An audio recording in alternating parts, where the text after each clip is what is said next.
sweet like a buttercup. You're a Barbie doll. Show them all what I'm made of. Strut down the hall.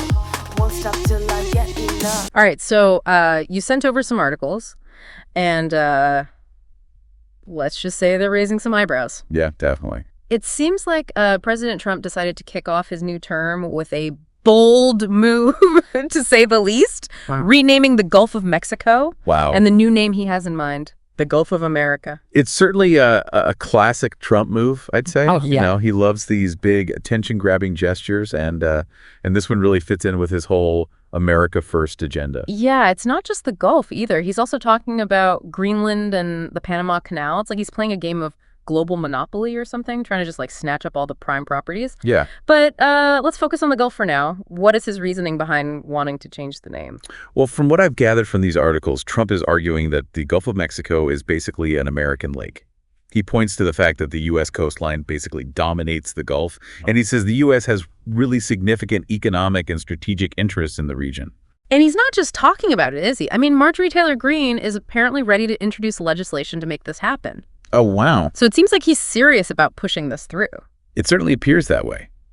And this is where we get to the other major player in all this, Mexican President Claudia Sheinbaum. Yeah. Now, she is a force to be reckoned with. And she's not taking this lying down.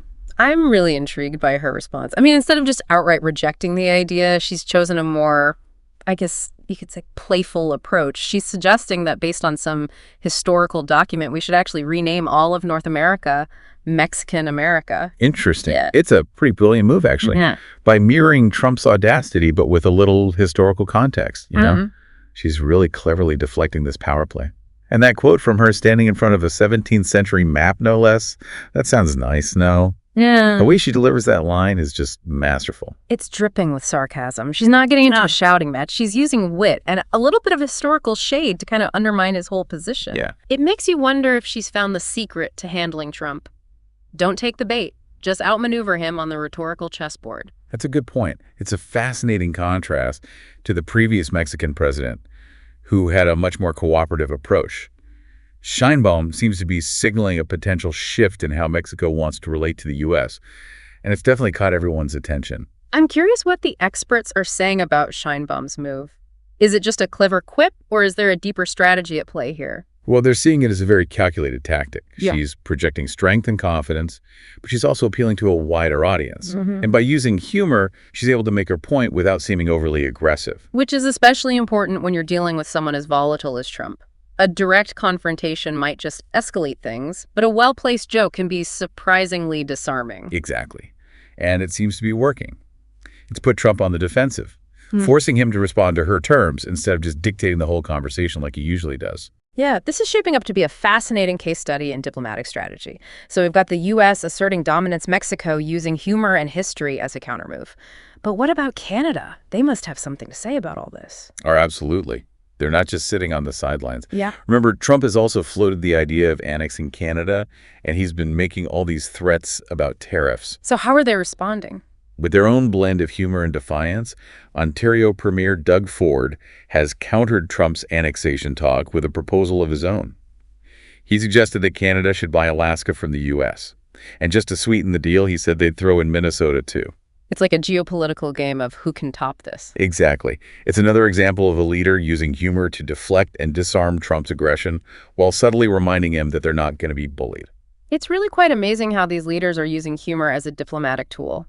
But beyond the laughs, I wonder what this all means for the future of U.S. relations with its North American neighbors. Trump's America First agenda seems to be creating some serious tension. That's the key question here. We see these humorous exchanges playing out in the headlines. But underneath all that, there are very real concerns about trade security and just the future of these relationships in general. So where do we go from here? We've got Trump making bold moves, Sheinbaum and Ford pushing back with wit and strategy. I'm eager to unpack this further and see what deeper insights we can uncover.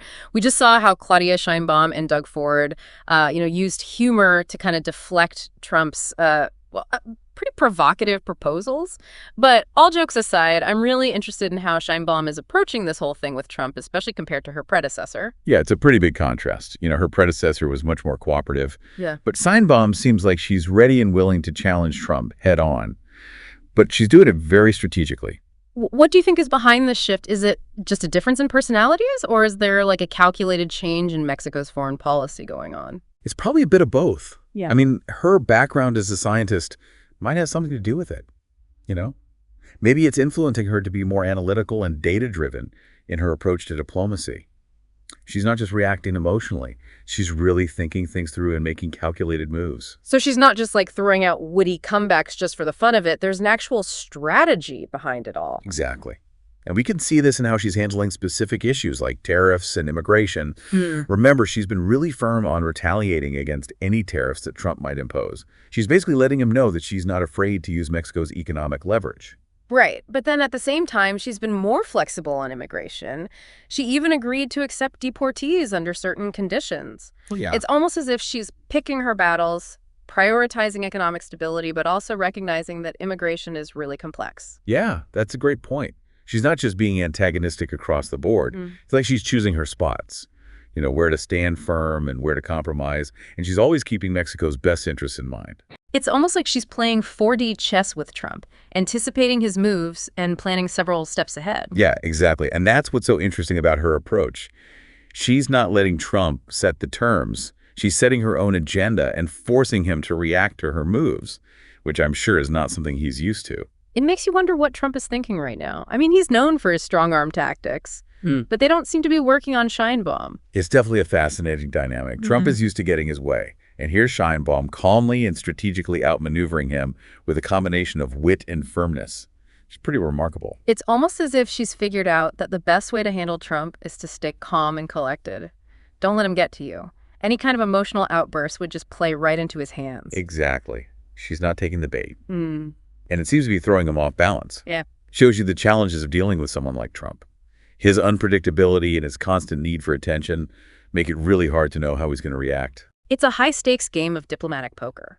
And Sheinbaum isn't afraid to play her cards strategically.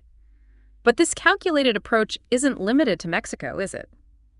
It seems like Canada is also using a mix of firmness and humor when dealing with Trump. Oh, absolutely. Premier Ford's joke about buying Alaska and Minnesota was more than just a funny comeback. It was strategic. You know, he was pointing out how ridiculous Trump's talk about annexation really is. Right. And by offering a counterproposal, Ford is subtly reminding Trump that Canada has its own economic and strategic advantages. It's not just a one-way street. Exactly.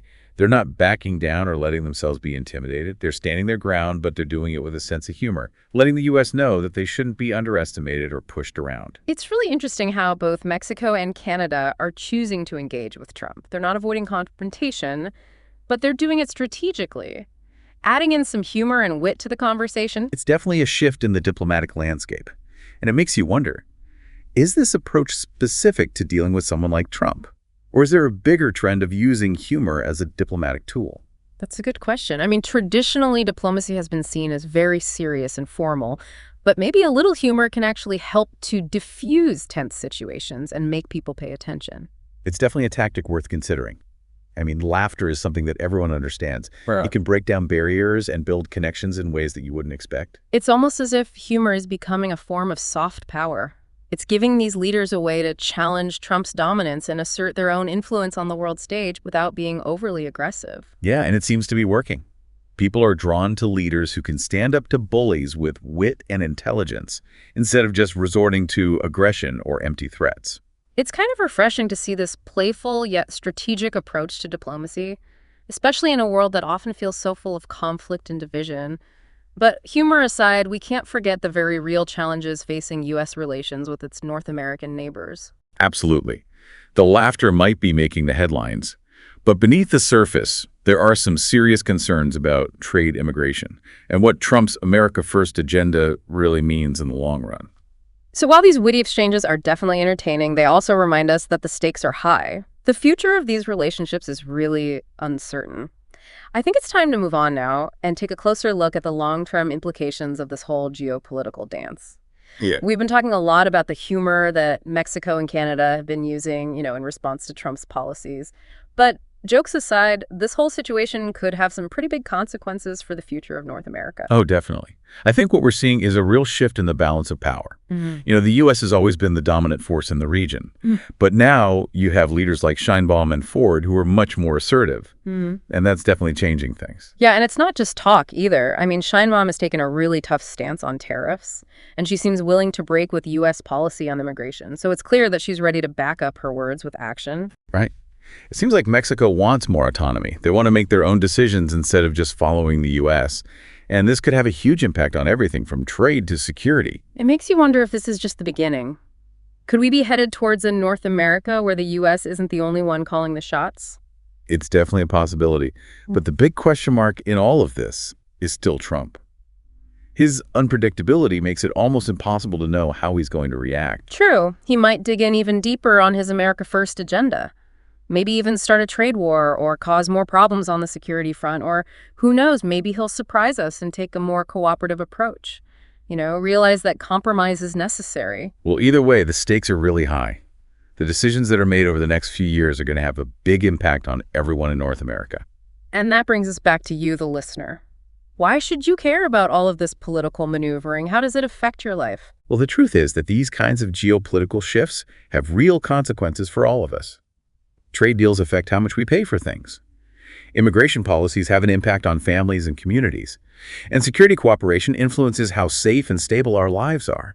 So this might seem like a distant political drama, but it really does shape the world we live in. Exactly. And that's why it's so important to stay informed, to understand what's going on, and to have thoughtful discussions about the kind of future we want.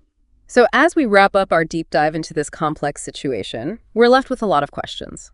We're seeing leaders use humor and strategy to deal with a world that's constantly changing, but we don't know what the outcome will be. The key takeaway here is that we live in a world where everything is connected.